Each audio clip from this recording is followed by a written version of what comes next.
Wow, I don't know about you, but the universe is continuously bringing me to my knees, humbling me, reminding me of my greater truth, which is much bigger than anything that I am striving for, trying to become, trying to be a part of, trying to embody.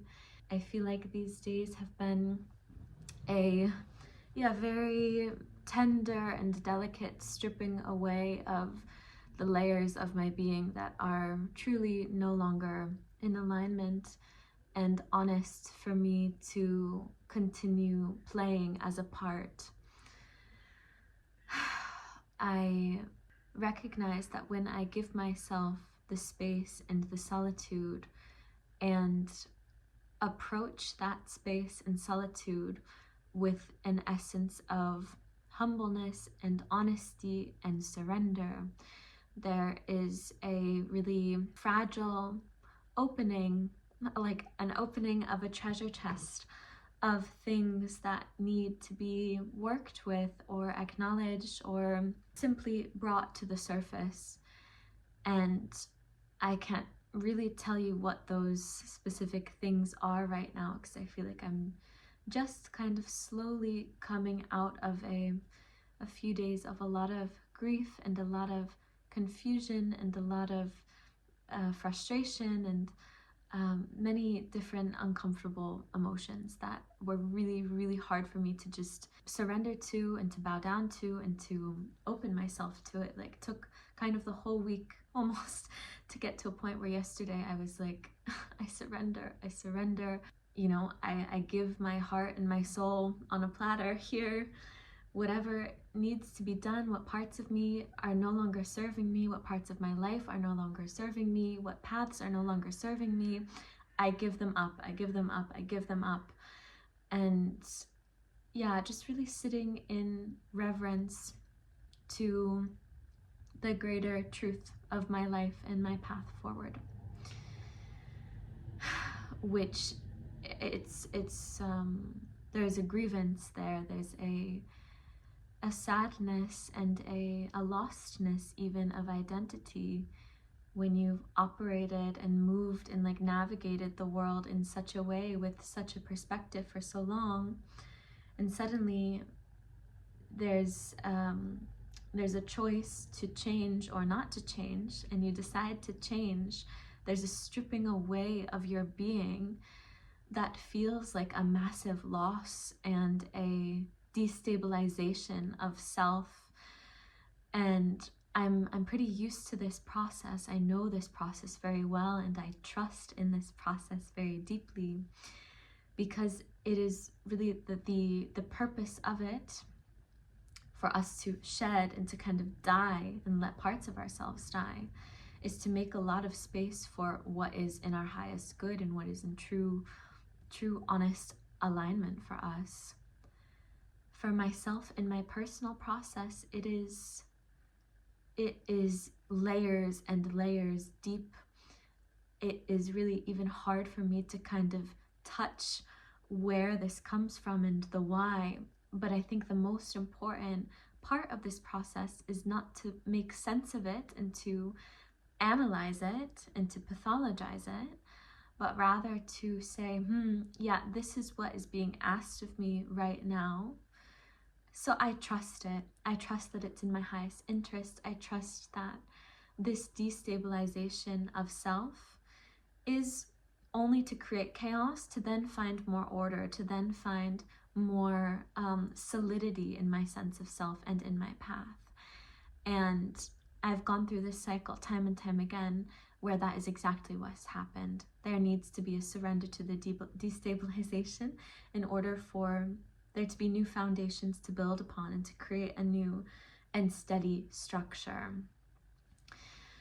So in this process, it is really important that we are fine-tuning listening into what is needed in this moment, right? Like for me, the destabilization and the destructuring and the chaos means, okay, I need to really get close to myself right now. What does that mean?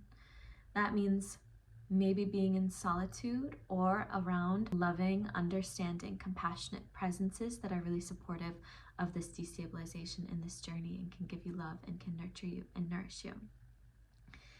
Nature is also something that has lacked in my life over the past months, but it is something to come back to and to trust in and to see the flow of the river and notice the stability of the tree trunks, yet the fluidity of the branches and the leaves and how they're falling and they're dying and they're regrowing. It's the entirety of our connection to nature is really crucial, and for us to see this cyclicity and this seasonality and this nuance of our trajectories and the things that we may traverse through, and also space for allowing the chaos to exist as chaos, whatever that looks like. For me, I find a lot of comfort and healing in movement. So I have a playlist for healing movement, and in that I am allowing my body to kind of guide me. And sometimes I experience sensation in my body. There may be like my heart is tender, it's hard maybe to breathe, I have pain in my back. These are all energies moving through and asking to be moved through. And in the movement, in the dancing especially, I can allow like a lot to release and a lot to be moved through. And that has been one of the most healing things for me over these years of doing this work. Also, just sitting down in whatever chaos is arising.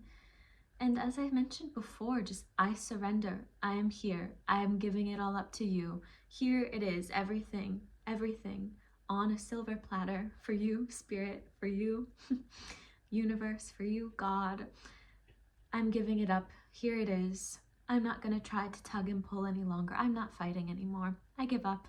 Here it is.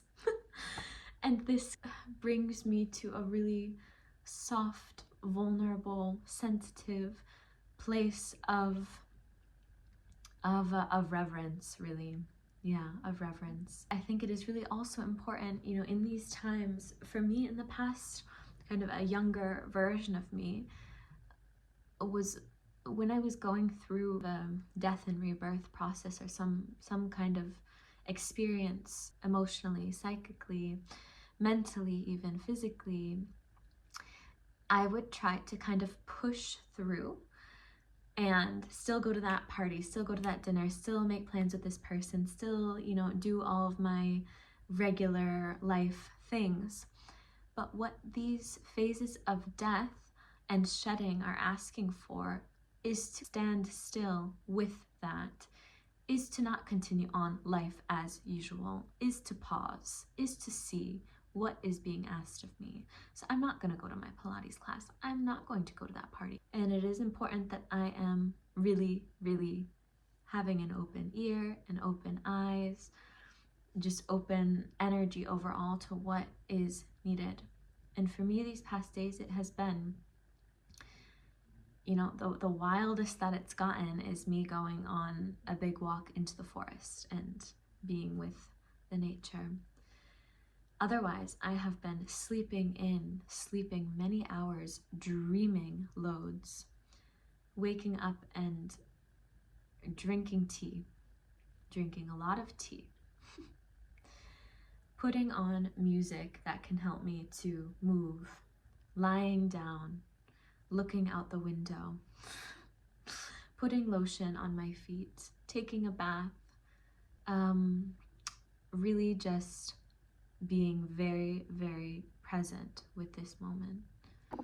I felt like it was really important to share what it feels like to navigate this process and this cyclicity of death and rebirth within oneself, because we're all finding our unique way, and that will be very personal and very, very special and unique to you. But I feel really called to share my process, how I'm working with it. It's very different now than a few years ago, for example, this process. And I'm sure that my perspective around it, my way that I'm kind of maneuvering it and working with it will evolve and will change. But for now, this is where I'm at, where I'm still kind of learning how to surrender. I'm learning how to work with these vulnerable moments of my life. No matter the noise outside of me, no matter what my logical thinking brain and mind is trying to tell me, there is a deeper guidance and a deeper truth from the center of our being, layers beneath us, that is so wise. And there is an intelligence here, a very strong and potent intelligence that I am continuously learning to be in touch with and in relationship with. And this is an ongoing relationship, an ongoing dynamic that will continue to grow and expand and shift. And right now, this is where I'm at.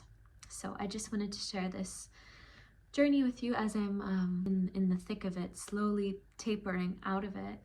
I have this very deep trust in that when life is lifing, when things are shedding, when there's chaos, whether it be kind of external circumstances, losing a job or something not working out, a relationship, whatever it might be externally, or also internally, an identity crisis or really difficult experiences emotionally, or grief, anything really, that there is a wisdom within us that is very supportive and loving and protective of us, and that we can really rely on this. So this is what I have been learning these past years, and I'm so grateful beyond words, beyond belief, for the teachers and the mentors and the spaces and the people that I have come across and are embedded into these experiences of my life with me, in knowing that we can find greater meaning and greater truth and even much more love for our challenges. I think one of the things that comes up for me when I'm going through a death is, how can I love this process? How can I love this process? Hard, but necessary. Okay, sending so much love.